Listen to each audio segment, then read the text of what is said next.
Hello everyone, welcome to our channel clear JAIIB CAIIB. Students, आज के lecture से हम आपका यूनिट 13 जो है बीएफएम का risk regulations in banking industry ये स्टार्ट करने जा रहे हैं। ये यूनिट बहुत इंपॉर्टेंट है स्टूडेंट्स, आपके रिस्क मैनेजमेंट वाला मॉड्यूल के आगे के जो चैप्टर्स है उसके लिए, क्योंकि यहाँ से आपके बेसल फ्रेमवर्क स्टार्ट होंगे, उसका बेस हम कवर करेंगे और फिर क्रेडिट रिस्क, मार्केट रिस्क, ये सभी का बेस प्लस उसके सम्स, जो कि अभी तक न्यू सिलेबस के जितने भी एग्जाम हुए हैं बीएफएम के उसमें कई सारे क्वेश्चन से टॉपिक से पूछे गए थे चैप्टर से, चाहे वो थ्योरी बेस्ड हो चाहे वो न्यूमेरिकल्स हो। सो वो सभी हम डिटेल में कवर करेंगे। सो स्टार्ट करने से पहले स्टूडेंट सब्सक्राइब कीजिए हमारे चैनल को, बेल आइकन को प्रेस कीजिएगा और अपने मैक्सिमम दोस्त जो भी सीआईबी का प्रिपरेशन कर रहे हैं उनसे ये चैनल शेयर कीजिएगा, ताकि सभी की एग्ज़ाम क्लियर होने में हेल्प हो सके और हमें भी मोटिवेशन मिल सके कि हम मैक्सिमम बेस्ट क्वालिटी वीडियोज़ आपके लिए ला सके। So let us start students. देखिए, ये टॉपिक में सबसे पहले तो हम क्या क्या पढ़ेंगे वो देखते हैं कि बैंकिंग इंडस्ट्री को ऐसी क्या नेसेसिटी लगी, क्या ज़रूरत लगी कि बेसल नॉर्म्स आए, ठीक है।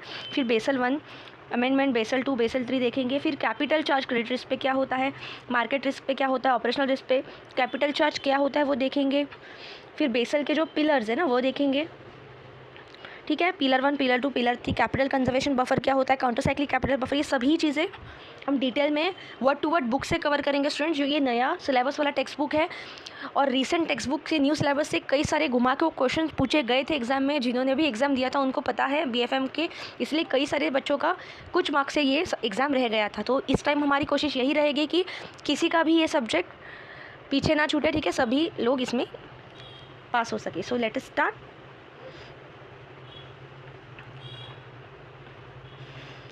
देखिए स्टूडेंट, सबसे पहले तो समझते हैं कि ऐसी क्या ज़रूरत पड़ी कि बैंकिंग इंडस्ट्री में बेसल नॉर्म्स आए। जब कोई भी कंट्री का बैंकिंग और फाइनेंस सर्विस हो चलता है, ठीक है, तो ज़रूरी होता है उसके ऊपर एक रेगुलेशन होना। रेगुलेशन कौन करता है? वो कंट्री की मॉनेटरी अथॉरिटी, ठीक है, वो लैंड की, वो कंट्री की मॉनेटरी अथॉरिटी। लेकिन अगर वो बैंकिंग फाइनेंस इंडस्ट्री स्ट्रांग नहीं हो तो उसकी इकोनॉमी कैसे स्ट्रांग होगी, ठीक है। तो वो स्ट्रांग करने के लिए ज़रूरी है एक प्रॉपर रूल्स एंड रेगुलेशंस होना। और एक बात, जब हम बैंकिंग बिजनेस कर रहे हैं ना, तब होता क्या है, कई सारे रिस्क को ये बैंकिंग बिजनेस को फेस करना पड़ता है। अभी ये कौन से टाइप के रिस्क है, ठीक है। हमने पहले एक चैप्टर जो किया उसमें भी देखा है कि क्रेडिट रिस्क है, मार्केट रिस्क है, ऑपरेशनल रिस्क है, कई सारे रिस्क है, ठीक है। तो ये रिस्क से बचने के लिए, ठीक है, ये रिस्क को फेस करते करते ओवरकम करके बेस्ट वे में बिजनेस करने के लिए ज़रूरी है एक ऐसा फ्रेमवर्क बैंक्स के पास होना जिसमें सभी बैंक्स वो रेगुलेशंस के अंदर, वो रेगुलेशंस के दायरे में आके अपना काम कर सके, और रिस्क अगर होती भी है तो वो रिस्क को कवर करके वो अपना बिजनेस सक्सेसफुली कर सके। इसीलिए ज़रूरत पड़ी अलग अलग कंट्रीज़ के मॉनेटरी अथॉरिटी को एक प्रॉपर रेगुलेशन स्टैंडर्ड्स होना।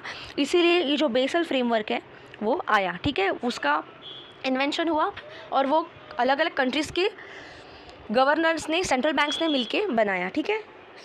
आगे देखते हैं। तो बेसिकली क्या ज़रूरत पड़ी? देखिए, रेगुलेशंस की तो ज़रूरत है, ठीक है, लेकिन जब हम रिस्क को कवर करने की बात करते हैं ना, तो कौन सी चीज़ होती है जो रिस्क को कवर कर रही है? कैपिटल, ठीक है। इसका हमने पिछले जो 2 मॉड्यूल्स, हमने जिन्होंने भी हमारे प्रीवियस वीडियोस देखे हैं, मॉड्यूल 11 जो प्रीवियस चैप्टर्स है, ठीक है, यूनिट 11 और यूनिट 12, इसमें हमने देखा है कि ये कैपिटल एडेक्वेसी क्या होता है, ठीक है। जो रिस्क को कवर करने के लिए कैपिटल है उसे कैसे बैंक्स साइड में रख देते हैं, ठीक है। तो अगर एडेक्वेट कैपिटल रहेगा ना, रिस्क बेस्ड कैपिटल उसे हम कहते हैं, तो बैंक के पास अगर रिस्क होता भी है तो कैपिटल वो रिस्क को कवर करेगा और बैंक डिफ़ॉल्ट नहीं करेगा, ठीक है, बैंक एनपीए नहीं होगा, ओके।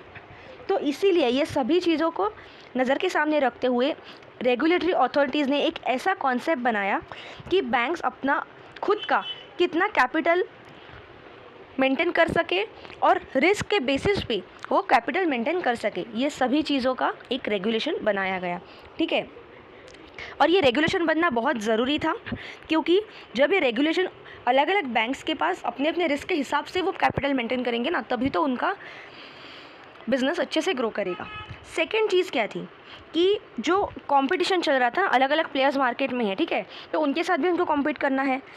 फिर सुपरवाइजरी प्रैक्टिसेस को अच्छे से फॉलो करके बिजनेस करना है। सिस्टमिक रिस्क को कंट्रोल करना है। अभी सिस्टमिक रिस्क क्या होता है हम आगे देखेंगे, ठीक है। उसके आगे डिपॉजिटर्स जो भी अपने पैसे, देखो बैंक बिजनेस कैसे करता है, डिपॉजिटर्स अपने पैसे बैंक के पास रखते हैं, ठीक है। तो डिपॉजिटर्स को एक सेफ़ फीलिंग हो कि हाँ, हमने हमारे पैसे बैंक के पास रखे हैं, तो वो सेफ़ है। अगर मार्केट डिसिप्लिन को फॉलो करते हुए बैंक्स अपना बिजनेस कर रहे हैं तो depositors will be also assured कि हाँ हमारे पैसे सेफ़ हैं, हम ये बैंक में पैसे रख सकते हैं। तो एक ऐसी सिक्योर फीलिंग कब आएगी जब बैंक्स रूल्स रेगुलेशंस के दायरे में रह के काम करेगा, बैंक्स रिस्क को कवर करेगा और अपना बिजनेस अच्छे से करेगा और खुद की भी ग्रोथ करेगा और कस्टमर के पैसे के भी, ठीक है। तो ये सभी चीज़ों को देखते हुए ज़रूरत पड़ी थी बेसल नॉर्म्स की, मतलब बेसल नॉर्म्स के पहले जो रेगुलेशंस बनाने की ज़रूरत महसूस हुई वो इन सभी चीज़ों की वजह से हुई। अभी आगे देखते हैं स्टूडेंट सिस्टमिक रिस्क क्या होता है। देखिए सिस्टमिक रिस्क बेसिकली एक ऐसा रिस्क है कि अगर देखिए सबसे पहले तो समझिए कि बैंक्स कैसे चलते हैं। देखो सपोज़ ये बैंक 1 है, B1 है, बैंक 1 है, B2 बैंक 2 है, B3 बैंक 3 है। तो जब वो इंटरकनेक्टेड में जब वो बिजनेसेस करते हैं ना, तो क्या होता है कभी कभी कोई एक बैंक दूसरे बैंक से लोन लेता है, ठीक है, ओवरनाइट लोन रहता है, ठीक है। तो कभी एक बैंक एक दूसरे को वो लोन के फॉर्म में भी पैसे दे सकते हैं। इनके बीच में क्या होता है, अगर कोई एक बैंक डिफ़ॉल्ट कर गया, ठीक है, वो डूब गया, तो वो बैंक को जिसने पैसा दिया था या उससे जिसने पैसा लिया था वो सभी ट्रांजैक्शंस हॉल्ट हो जाएंगे, वो सभी ट्रांजैक्शंस अफेक्ट करेंगे, ठीक है।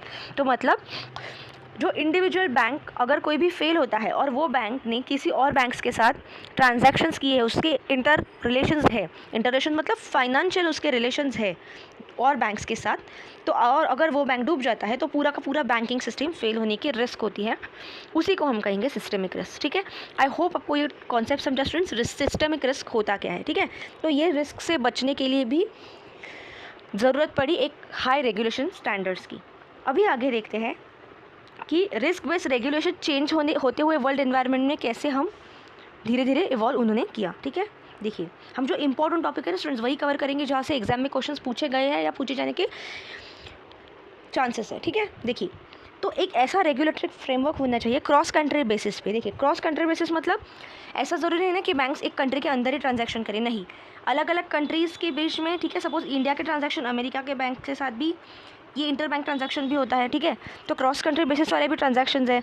तो एक ऐसा रेगुलेटरी फ्रेमवर्क जो कि ना कि सिर्फ कंट्री के अंदर वाले बैंक्स लेकिन क्रॉस कंट्री बेसिस पे भी वो सपोर्ट कर सके, रिस्क को कंट्रोल कर सके, ठीक है।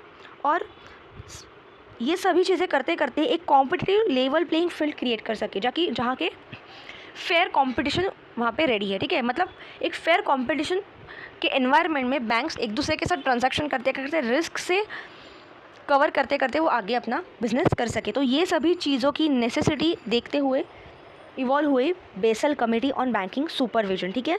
Basal committee on banking supervision इन्हीं सभी चीज़ों को देखते हुए इवॉल्व हुई, ठीक है।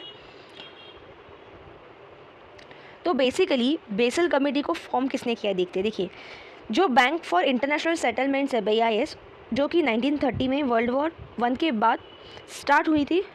ये कहाँ पे हेडक्वार्टर है, ये इसका बेस है बेसल स्विट्ज़रलैंड में, ठीक है। इसीलिए जो हम नॉर्म्स इसने बनाई उसी को बेसल नॉर्म्स कहते हैं, क्योंकि बैंक फॉर इंटरनेशनल सेटलमेंट्स के अंदर ये नॉर्म्स बने और इसका हेडक्वार्टर है बेसल स्विट्ज़रलैंड में।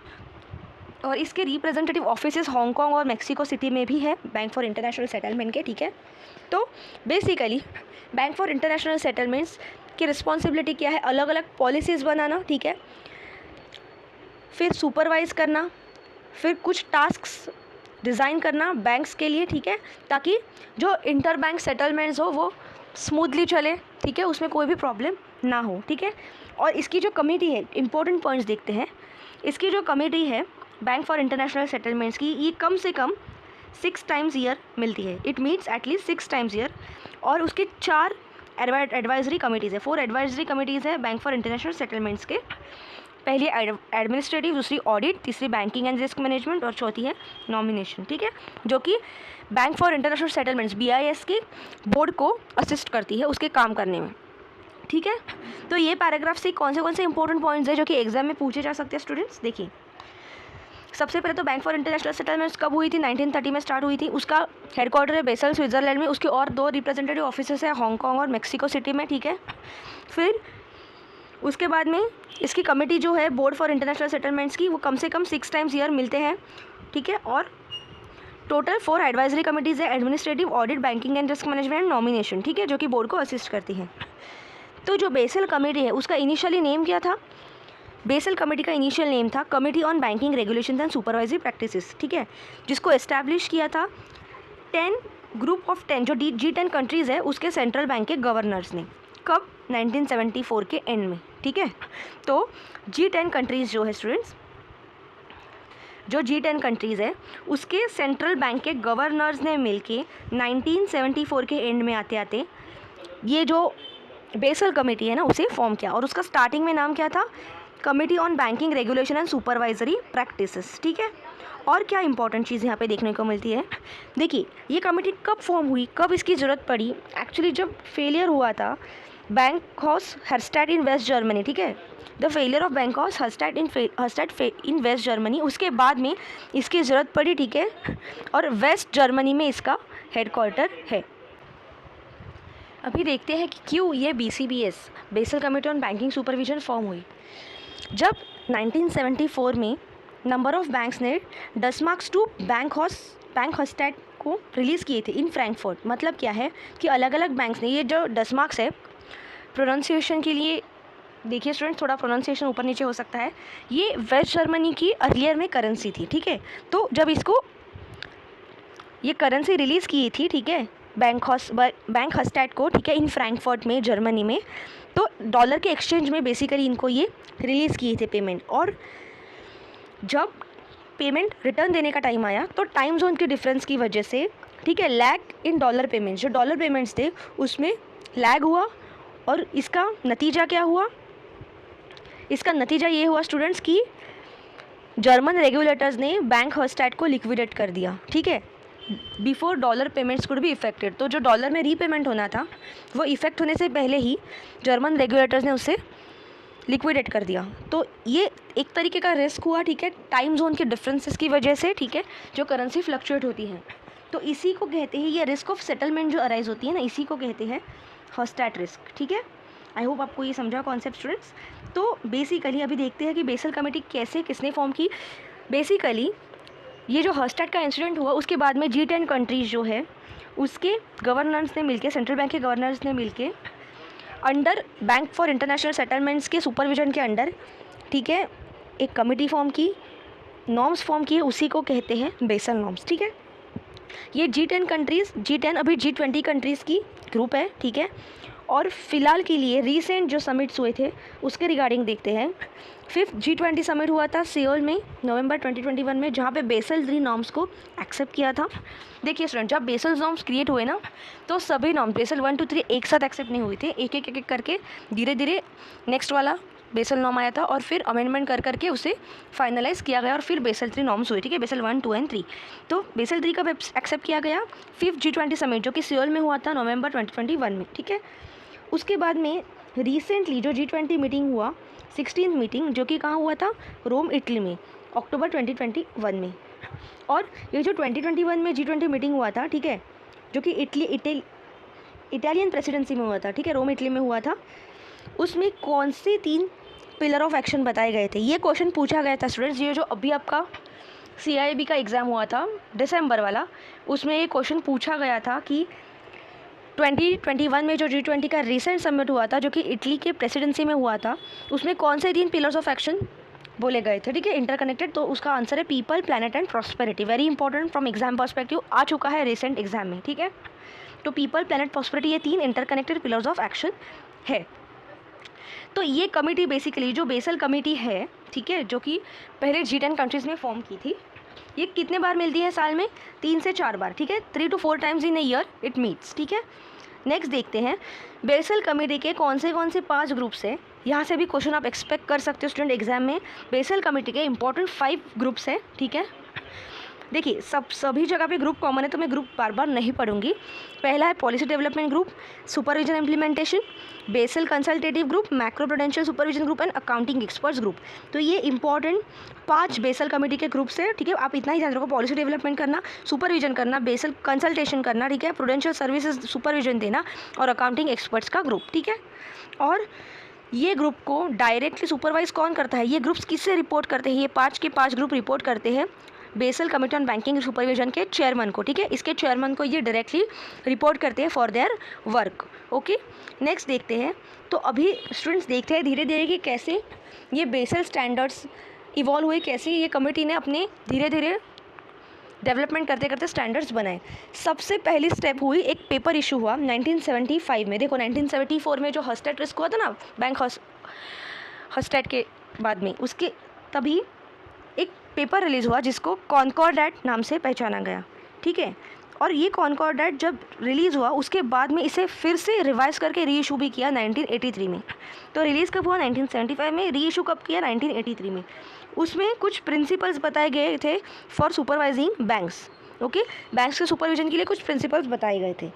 फिर उसके बाद में 1992 में फिर से ये कॉनकॉर्ड एक्ट में, ठीक है, जो पेपर रिलीज़ हुआ था उसी को हम कॉनकॉर्ड एक्ट कहेंगे, उसमें और कुछ प्रिंसिपल्स रीफॉर्मुलेट किए और फिर से पब्लिश किए, जो कि बेस्ड थे कुछ मिनिमम स्टैंडर्ड्स पे, ठीक है, जो कि इंटरनेशनल बैंकिंग में सुपरवाइज करने के लिए ज़रूरी है, और क्रॉस बॉर्डर कैसे ट्रांजैक्शंस चलेंगे उस पर, ठीक है। तो एक मिनिमम स्टैंडर्ड्स बैंक्स को फॉलो करने थे कि उस पर उसके बेसिस पे बैंक्स को इंटरनेशनल ट्रांजैक्शन करना था, ओके। नेक्स्ट क्या हुआ, नेक्स्ट कमिटी ने और एक रिपोर्ट रिलीज़ किया 1996 में, जिसका नाम था the supervision of cross border banking, okay. ये स्टूडेंट्स मैं जो आपको अभी पढ़ा रही हूँ, जो भी इंपॉर्टेंट पॉइंट्स है ना, एग्जाम में आपको मल्टीपल ऑप्शंस में आजकल क्वेश्चंस पूछते हैं, सिंगल एक ऑप्शन 4 आंसर्स 5 ऑप्शंस ऐसा नहीं पूछते, ठीक है। एग्जाम में आपको एक क्वेश्चन पे मल्टीपल ऑप्शंस देंगे और आपको पूछेंगे, क्वेश्चन क्या पूछेंगे, how much option it follows, A B B C A B C D, ठीक है, ऐसे फॉर्म में। तो ये जो छोटे छोटे पॉइंट्स है ना, ये वो पकड़ के पूछते हैं वहाँ पे मल्टीपल ऑप्शंस के अंदर। तो इसीलिए हम सिर्फ इंपॉर्टेंट पॉइंट्स पढ़ रहे हैं, ठीक है। ये थ्योरी है लेकिन यहाँ से इतना क्वेश्चन ज़्यादा एक्सपेक्टेड नहीं है, ठीक है। सो अक्टूबर 1996 में जो कमेटी ने पेपर रिलीज़ किया था उसका नाम था supervision of cross border banking. उसके बाद में फाइनली ये सभी अमेंडमेंट्स के बाद एक फाइनल पेपर रिलीज़ हुआ अलग अलग रिविजन्स के बाद, जो कि सितंबर 2012 में हुआ। तो उसके बाद में फाइनली अभी जो बेसल नॉर्म्स है उसमें कितने प्रिंसिपल्स है, 29 प्रिंसिपल्स है, ओके। ये क्वेश्चन आया था एग्जाम में कि अभी रिसेंटली बेसल नॉर्म्स में कितने प्रिंसिपल्स है, 29 प्रिंसिपल्स है।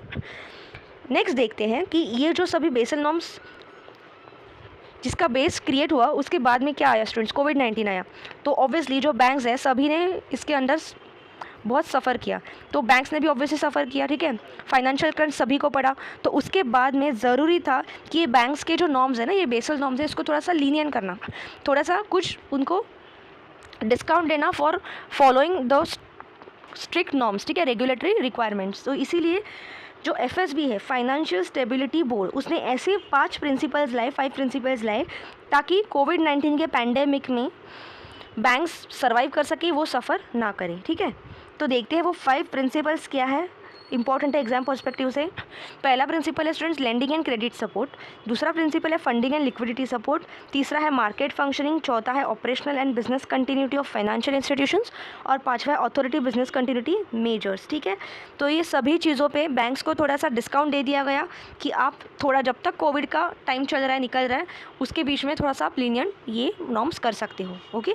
फिर नेक्स्ट इंपॉर्टेंट टॉपिक है स्टूडेंट सिस्टमिक रिस्क क्या होता है। अभी हमने ऊपर देखा, फिर से एक बार यहाँ पे उन्होंने डिटेल में रिपीटेड टॉपिक दिया, फिर से एक बार देखते हैं। देखिए सिस्टमिक रिस्क क्या होता है स्टूडेंट, एक तरीके का रिपल इफेक्ट होता है। मतलब क्या है कि कोई अगर फाइनेंशियल इंस्टीट्यूशन, सबसे पहले तो वो एक दूसरे के साथ कनेक्टेड होते हैं, ठीक है, बैंक ए, बैंक बी, बैंक सी, ठीक है। तो अगर बैंक में इंटर बैंक ट्रांजैक्शंस में वो कनेक्टेड है और कोई एक बैंक फेल हुआ तो उसकी वजह से बाकी के बैंक्स भी उसमें सफ़र करेंगे। तो यही कॉन्सेप्ट, मतलब default of one bank which is already connected with other banks, ठीक है, उसके इंटररिलेशंस है, तो एक बैंक के फेलियर की वजह से बाकी बैंक्स भी सफ़र करें, तो और होल बैंकिंग सिस्टम फेल होता है सिर्फ एक बैंक की फेलियर की वजह से, जो कि बाकी बैंक से इंटर कनेक्टेड है। तो ये जो रिस्क क्रिएट होती है ना, इसी को कहते हैं सिस्टमिक रिस्क, और ये एक तरीके का रिपल इफेक्ट क्रिएट करती है, ठीक है।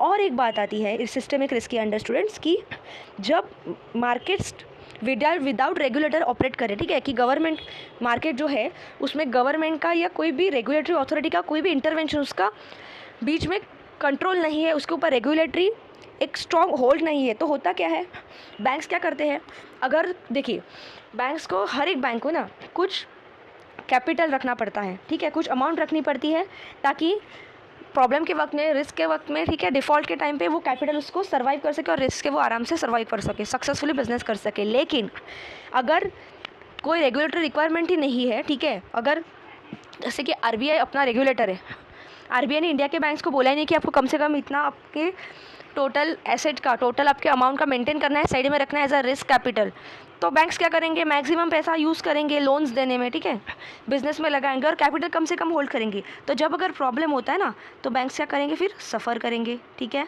बैंक्स क्या करेंगे, सफ़र करेंगे, और वो रन ऑन कैपिटल हो जाएगा, रन ऑन डिपॉजिट्स हो जाएगा। मतलब क्या, जब ज़रूरत पड़ेगी ना, तो बैंक्स के पास डिपॉजिट्स नहीं रहेंगे, क्योंकि उसने सारा का सारा पैसा बिजनेस में लगा दिया, ठीक है, और कैपिटल रखा ही नहीं। तो ये भी एक रिस्क होती है सिस्टमिक रिस्क को लीड करने के लिए, ठीक है, ये चीज़ पे सिस्टमिक रिस्क को बढ़ावा देती है। तो ये कुछ चीज़ें स्टूडेंट सिस्टमिक रिस्क के बारे में बताई है।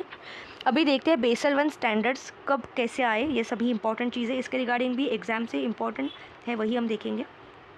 देखिए 1988 में बेसल कमेटी ने एक मिनिमम कैपिटल रिक्वायरमेंट्स पब्लिश की थी बैंक्स के लिए, जिसको पहचाना गया था 1988 बेसल अकॉर्ड।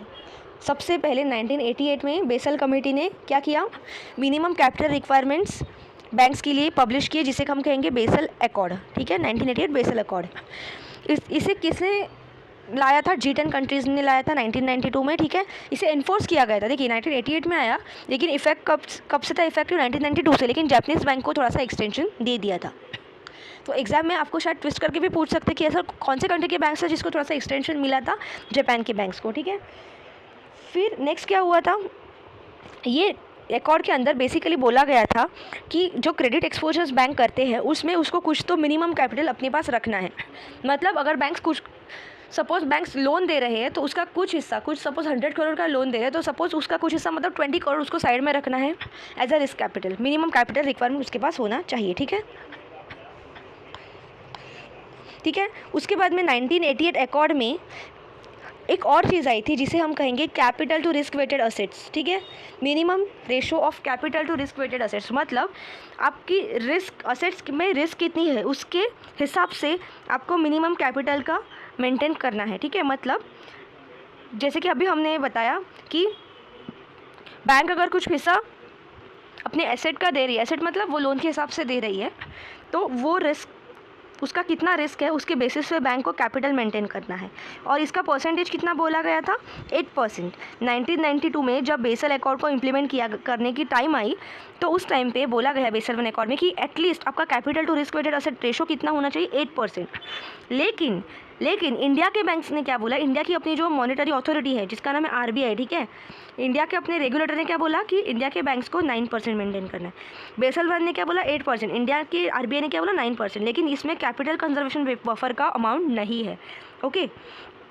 नेक्स्ट देखते हैं, तो ये बेसल वन के अंदर एक्चुअली क्या चीज़ हुई, देखिए बैंक्स अपने एसेट्स को बेसिकली 5 बकेट में डिवाइड कर सकते हैं। देखिए जब bank capital to risk weighted asset का रेशो उनको मेंटेन करना था 8% का, तब बैंक्स अपने एसेट्स को 5 बकेट में बेसिकली क्लासीफाई करते हैं, ठीक है, अकॉर्डिंग टू उनके क्रेडिट रिस्क पे, ठीक है, 0, 10, 20, 50 और 100, ठीक है, 0 से लेकर 100% तक 5 अलग अलग कैटेगरीज में एज़ पर क्रेडिट रिस्क, कितना बैंक ने क्रेडिट दिया है उसके हिसाब से बैंक अपना असेट्स को डिवाइड करेंगे। फिर नेक्स्ट क्या है, और अलग अलग टाइप ऑफ एसेट्स पे अलग अलग रिस्क मेंटेन करने का उन्होंने स्टैंडर्ड सेट किया, किसने, बेसल नॉर्म्स में। जैसे कि अगर आप गवर्नमेंट डेट में पैसा डाल रहे हो, ठीक है, बैंक का, तो उसका रिस्क कैटेगरी है 0%, क्योंकि government that is always secure. Next है बैंक डेट का रिस्क का असेट कितना था, असेट का रिस्क रेशो 20%, और अदर सभी डेट्स 100% में आ रहे थे, ठीक है, ठीक है, ये आपको याद रखना है, बहुत इंपॉर्टेंट है, एग्जाम में क्वेश्चन आ चुका है यहाँ से कि बेसल वन स्टैंडर्ड में टोटल कितने बकेट्स में पूछा गया था, डिवाइड किया था असेट्स में, 5 बकेट्स में असेट्स को डिवाइड किया था, 0, 10, 20, 50 और 100। और गवर्नमेंट डेट कौन से कैटेगरी में थे, 0% में, बैंक डेट 20% और अदर डेट 100% में। ऑफ बैलेंस शीट और क्रेडिट, लेटर ऑफ क्रेडिट जो है वो भी इनके अंडर कवर हुए थे, ठीक है। यहाँ से भी क्वेश्चन स्टूडेंट आया था, जो भी अभी रिसेंट एग्जाम हुआ था, कि गवर्नमेंट डेट का रिस्क परसेंटेज कितना है, बैंक डेट का कितना है, अदर डेट का कितना है।